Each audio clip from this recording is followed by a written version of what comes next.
আমার স্বামী কিছুদিনের জন্য বাইরে গিয়েছিল। আমি একা বাড়িতে থাকতে খুব ভয় পেতাম। তাই আমি আমার ১৮ বছরের প্রতিবেশীকে রাতে আমার কাছে থাকার জন্য ডেকে এনেছিলাম। সেই রাত সে আমার সাথে রাতের বেলা যখন লাইট নিভে গেল, সে আমাকে তার কম্বলে টেনে নিল। যদিও সে ১৮ বছরের, তবু সে আমাকে সবাইকে স্বাগতম। আজকেরই গল্পে। আমার নাম আসিমা এবং আমি বিবাহিত। যখনই আমি উঠানে ঝাড়ু দিতাম বা দুধ আনতে যেতাম, ১৮ বছরের প্রতিবেশী আমাকে তার জানালা থেকে সবসময় ঘুরে দেখত। কিছুদিন আগে সে তার মায়ের সাথে এখানে থাকতে এসেছে। চোখের মিলনে এই সম্পর্ক কোথায় যাবে আমি ভাবতেও পারিনি। একদিন আমি প্রতিবেশীর সাথে আলাপ করলাম। সেই দিন আমি প্রথম আমার নতুন প্রতিবেশীকে দেখলাম। রশন তার বাড়ির দরজা বন্ধ করে বাইরে এলো। তখন আমি তাকে বললাম, রশনি, আমার কথা বলার খুব শখ। আমার স্বামী আমাকে বাইরে যেতে দিত না। সেই দিন আমার নতুন প্রতিবেশীকে দেখতে পেয়ে খুব ভালো লাগলো। আমি প্রথমেই তাকে নমস্কার জানালাম এবং নিজের নাম বললাম। নমস্কার, আমি আসিমা। আপনি কি এখানে নতুন এসেছেন? সে হ্যাঁ বলল।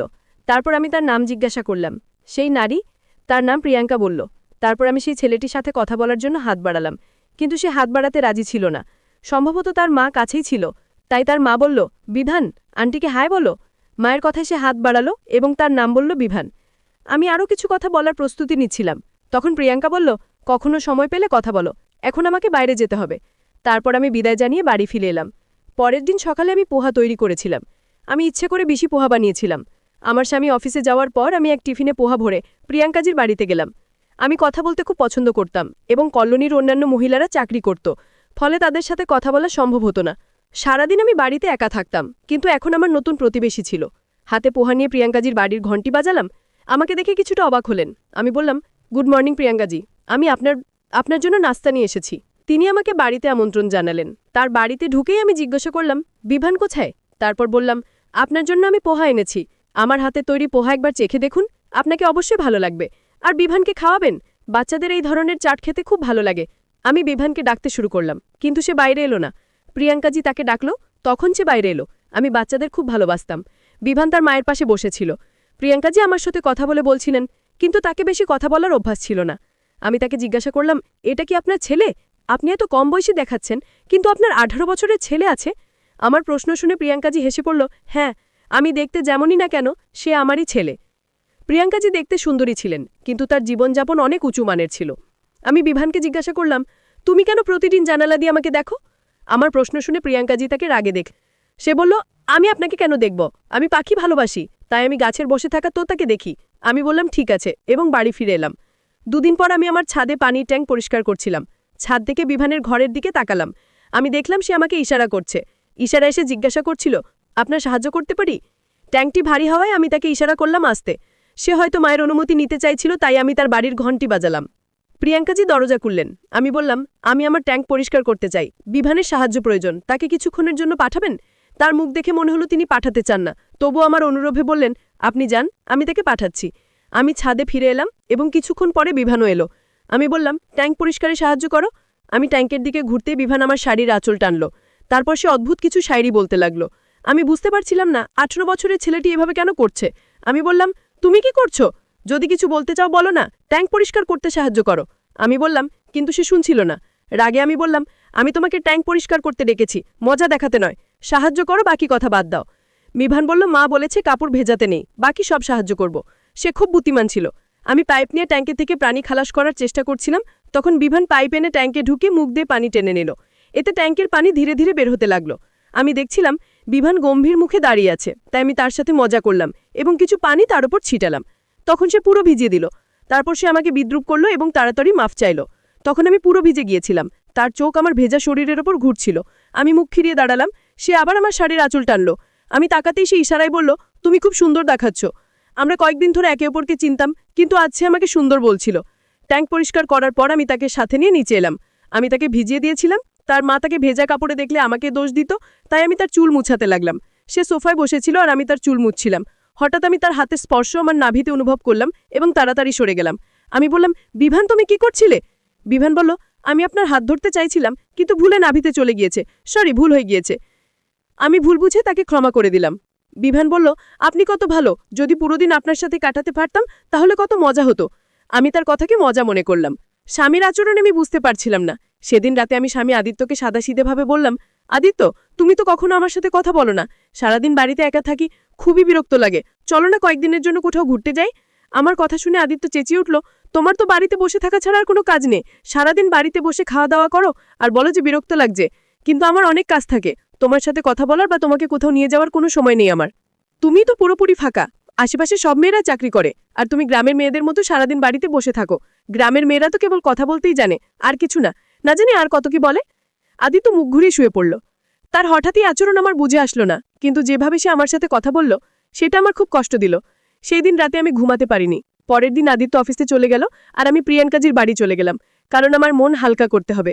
এখন আমাদের ভালো সম্পর্ক হয়েছে। আমি জানতাম তিনি আমাকে বুঝবেন। আমি তার দরজার সামনে কাঁদতে কাঁদতে দাঁড়িয়েছিলাম। এটা দেখে প্রিয়াঙ্কাজি আমার হাত ধরে আমাকে ভেতরে নিয়ে গেলেন। তারপর আমি তাকে জড়িয়ে ধরে কাঁদতে লাগলাম। আমি তাকে বললাম, আমার স্বামী কিভাবে আমার মন আঘাত করবেন? তিনি বললেন, স্বামীরা আমারই হয়। স্বামী কখনো তার স্ত্রীর মূল্য বোঝে না, স্ত্রীকে শুধু তার জন্য সবকিছু ত্যাগ করতে হয়। আমি কাঁদছিলাম, তাই প্রিয়াঙ্কাজি আমাকে শান্ত করতে বিহানকে ডেকে পানি আনতে বললেন। পানি খেয়ে আমি কিছুটা শান্ত হলাম।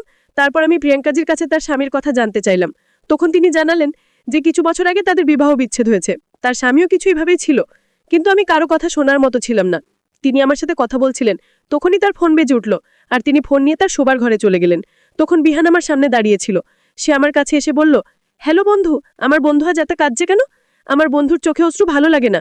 এই বলে বিহান আমার অশ্রু মুছিয়ে দিল। সে আমার সাথে খুব বুদ্ধিমত্তার সাথে কথা বলছিল। সে তো ছোট, স্বামী স্ত্রীর কথাবার্তা সে কিভাবে বুঝবে?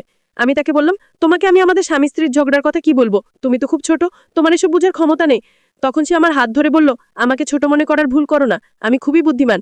আমার মা যা কিছু বলছিলেন সব আমি শুনেছি, তাই আঙ্কেলের উপর আমার খুব রাগ হচ্ছে। এত সুন্দর স্ত্রীকে রুলিয়েছে, এটা হওয়া উচিত নয়। এই অশ্রুর প্রতিশোধ আমি আঙ্কেল থেকে কখন না কখন নেব। এই বলে বিহান আমাকে কাঁদতে কাঁদতে হাসিয়ে দিল। তারপর সে আমাকে আলিঙ্গন করল।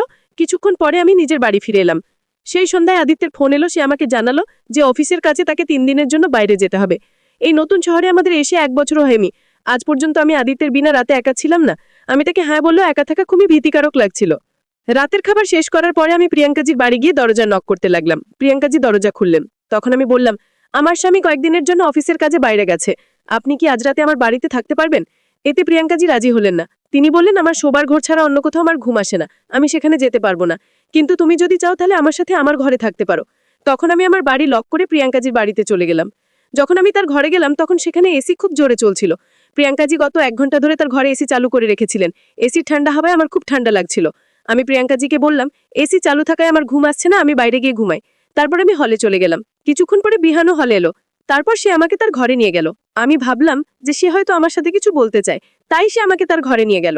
আমি তাকে জিজ্ঞাসা করলাম, তুমি আমাকে এখানে কেন নিয়ে এসেছো? এতে বিহান বলল, আমি আপনাকে এখানে ঘুমানোর জন্য নিয়ে এসেছি। বাইরে সোফায় আপনার ঘুম আসবে না। আমি আমার বন্ধুর কোনো ধরনের অসুবিধা সহ্য করতে পারবো না। এই বলে বিহান আমাকে ঘুমানোর অনুরোধ করলো। তারপর আমি তার বাসে তার বিছানায় শুয়ে পড়লাম। আমি শুয়ে পড়ার 10 মিনিটও হয়নি, বিহান তার চাদর আমার উপরে দিয়ে দিল।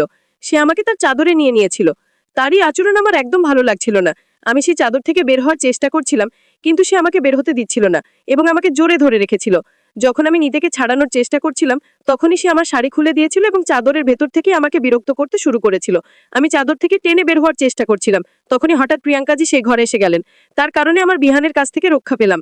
আমি যে তাকে 18 বছরের ছেলে মনে করেছিলাম, তার এই রাক্ষসের মতো রূপ আমার সামনে এলো। তারপর প্রিয়াঙ্কাজি তাকে চড় মেরে বকুনি দিয়ে আমাকে সেই ঘর থেকে বের করে আনলেন।